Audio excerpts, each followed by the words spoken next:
12 TKR 2. Di sini saya akan memasukkan pra UKK yang bermateri tune up. Di sini saya sudah menyediakan apa saja yang perlu dicek. Yang pertama itu ada pemeriksaan baterai. Jadi di sini kita cek baterai apakah ada gelembung di sisi baterai. Ini baterai mengalami gelembung di bagian sisi kanan dan kiri. Jadi kesimpulan dari tersebut adalah black. Dan yang kedua itu ada mengukur tegangan baterai. Jadi kita menggunakan alat yaitu alat multimeter.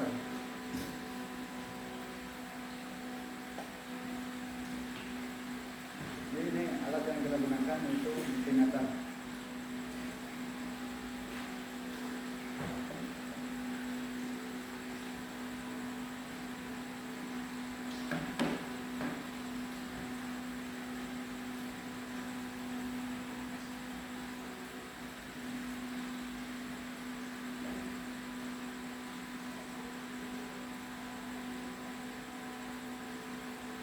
Di sini kita mendapatkan itu 12 volt. Jadi spesifikasinya itu baik, kesimpulannya itu baik. Dan yang ketiga itu memeriksa level dan berat jenis baterai. Jadi untuk level baterai kita bisa lihat di sini ada upper level dan lower level.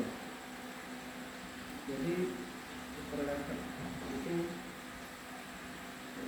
baterai itu harus di posisi upper level, tidak boleh kurang dari upper level. Dan yang keempat yaitu membersihkan tutup sel.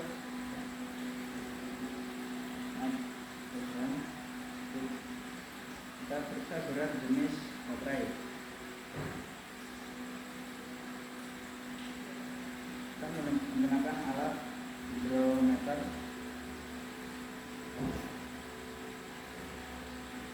Ini kita buka setelah seperti tutup baterai. Sebelum mengecek berat jenis baterai, kita bersihkan alat tersebut. Lalu tanamkan di dalam baterai.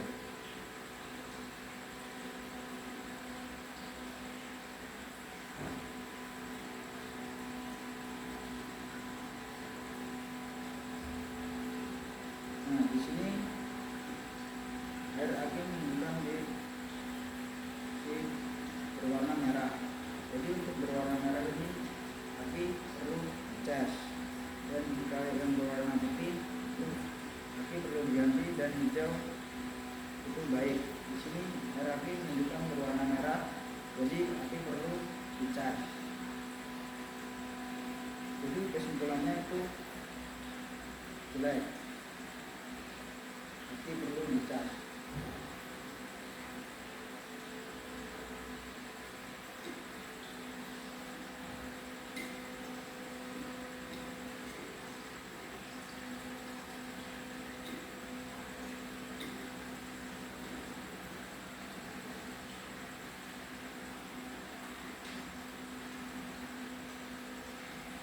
Setelah memeriksa berat jenis baterai, kita bersihkan dulu. Kita menggunakan sabun.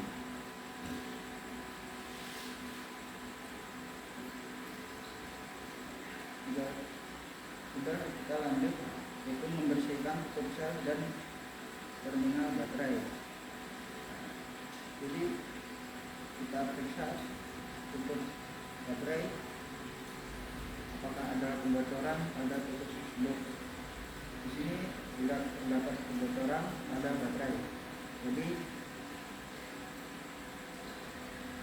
kondisi tutup baterai itu baik.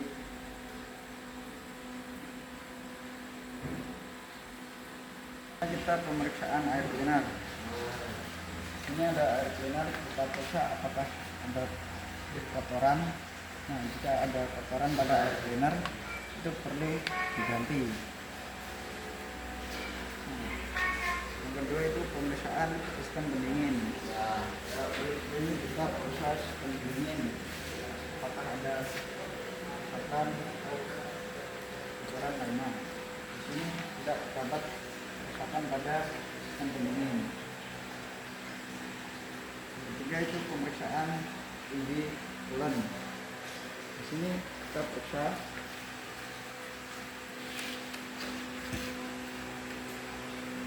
jika air coolant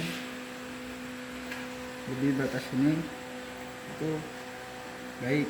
Nah, jika kurang dari batas ini air coolant itu perlu tambah.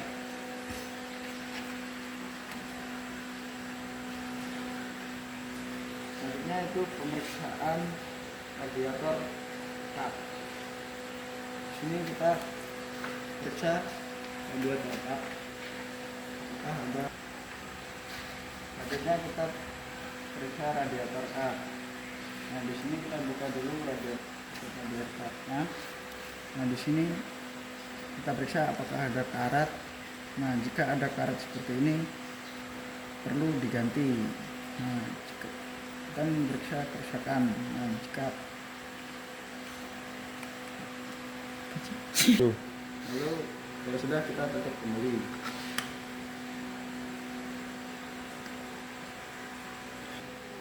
Lalu kita pemeriksaan kebocoran cooling system. Kita melakukan pemeriksaan kebocoran cooling system. Jadi kita menggunakan alat yaitu radiator kap tester. Nah, jadi di sini kita buka dulu stop radiatornya.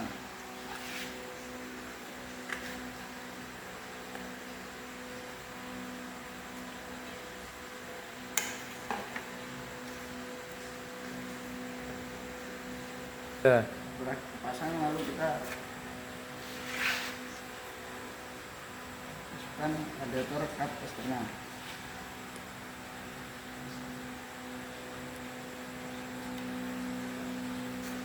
Lalu kita pompa sampai menuju angka 1.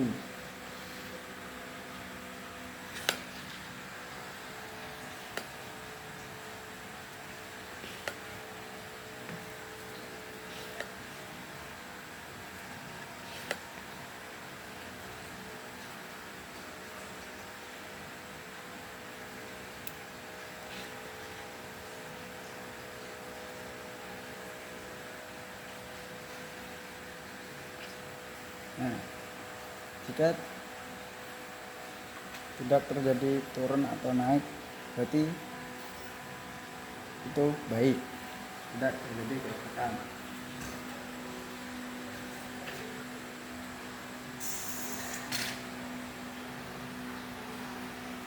Setelah itu kita buang dulu anginnya sebelum kita buka.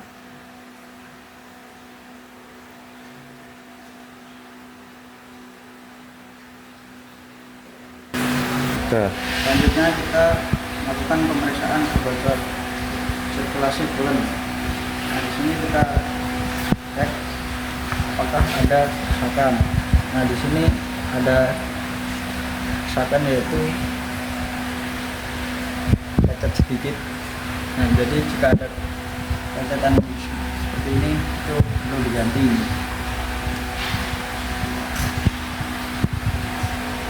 Selanjutnya kita pemeriksaan oli mesin.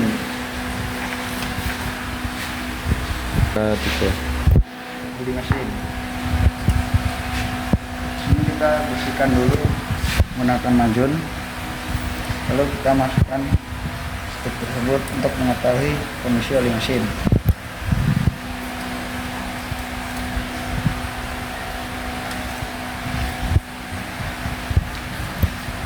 Untuk kondisi oli mesin, jika tidak boleh melewati batas yang di atas ini dan tidak boleh kurang dari batas bawah ini. Jika kurang dari batas bawah ini, itu oli perlu diganti. Lalu kita periksa kondisi oli mesin. Nah, jika masih ada lengket seperti ini, itu kondisi oli mesin itu baik. Nah, jika warna oli mesin itu kuning kecoklatan, itu menyatakan kondisi oli mesin itu baik. Oke.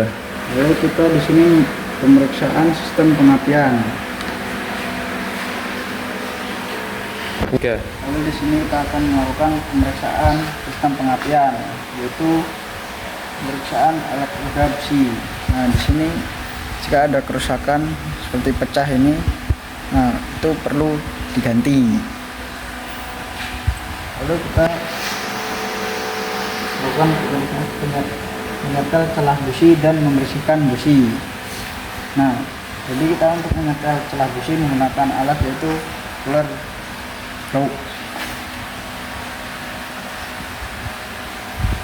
Oke. Nah, di sini kita akan memeriksa celah busi.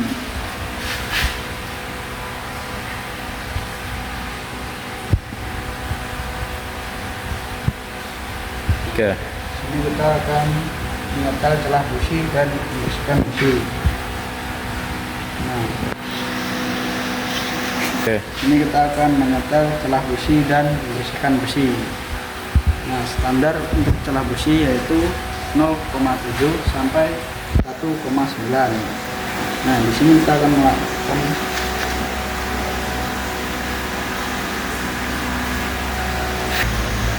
di sini saya telah menemukan celah busi yaitu 7,5. Itu menunjukkan celah busi baik. Oke. Nah, setelah kita melakukan pemeriksaan celah busi, kita melakukan pembersihan busi. Nah, kita lap busi menggunakan jun. Nah, jika warna busi itu merah bata, itu menandakan busi dalam kondisi baik, pembakaran sempurna. Nah, jika busi berwarna hitam, nah itu menandakan pembakaran kurang stabil atau bahan bakar yang terlalu boros. Nah, jika warna putih itu menandakan busi terlalu bahan bakar itu terlalu irit. Oke. Oke, kita lanjut yaitu pemeriksaan intake air temperatur sensor atau IAT. Nah, di sini kita menggunakan software yaitu multimeter. Nah, di sini kita akan memeriksa IAT.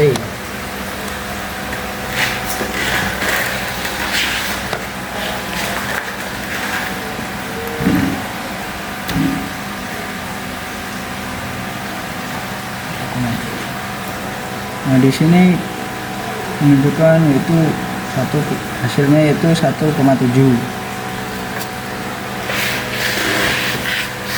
Nah, standar untuk IAT yaitu 2,1 sampai 2,2 ohm.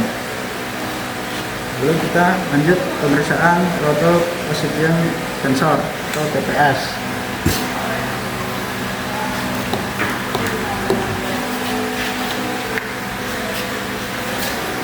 Nah, di sini kita akan melakukan pemeriksaan throttle body. Nah, ini kondisi throttle body yaitu saat tertutup.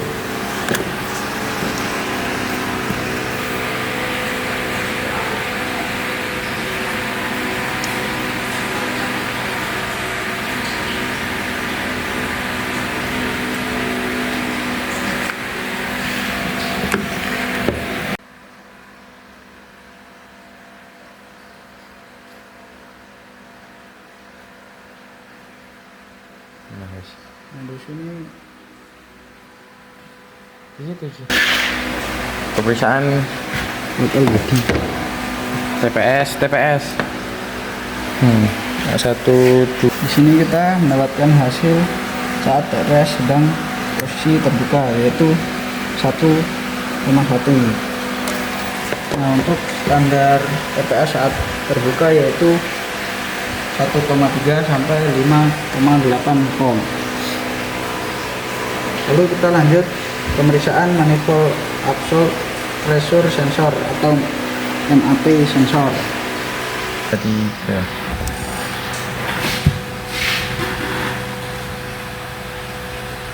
Nah, di sini kita mendapatkan hasil yaitu 8,6. Nah, untuk standar MAP yaitu 3,3 sampai 3,9 volt. Nah, kita lanjut dengan pemeriksaan laptop temperatur sensor atau WTS.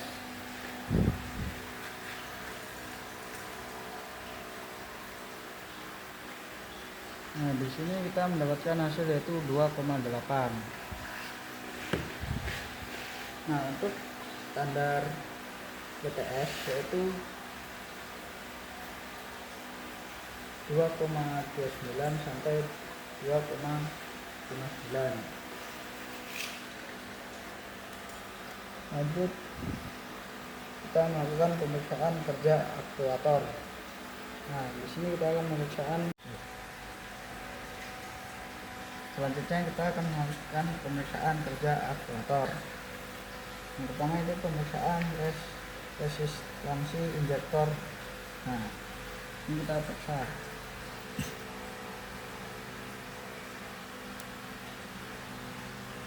Nah, di sini menunjukkan yaitu 0,0. Nah, itu menunjukkan injektor itu sudah rusak dan harus diganti. Yang kedua, 3. nah ini injektor yang kedua.